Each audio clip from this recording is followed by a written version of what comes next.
So I finished the round and made the fringe, and I'm back to the first stitch again of the round. So here's my little marker down there, and we're still working in the same direction. We have to do one more round. This will be round 3 of the fringe. So we did the purl round, then we did the fringe round, and now we're going to set and secure those fringe loops.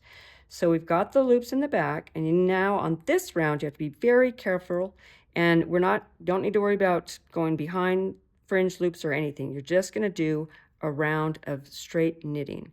So now you want to be very careful that you don't lose your fringe, because we're going to go into all 3 of the strands around the needle, and you can see they start to suck up those fringe loops, and I want to make sure I don't lose those guys.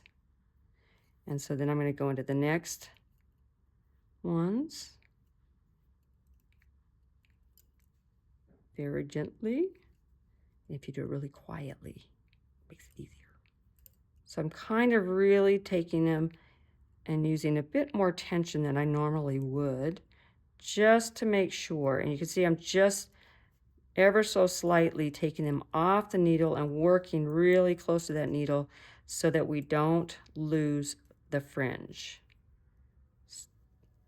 And once I get through with the 8, you'll see they're a bit smaller. See how much smaller they are compared to this fringe. They're still all there, but now I'm going to thread through one more time the 16 loops.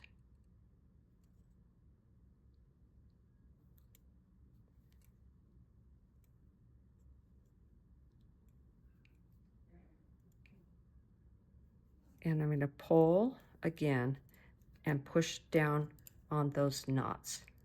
And that will secure. So see, now they're long and big again like they were originally, but now they're really set with that second loop.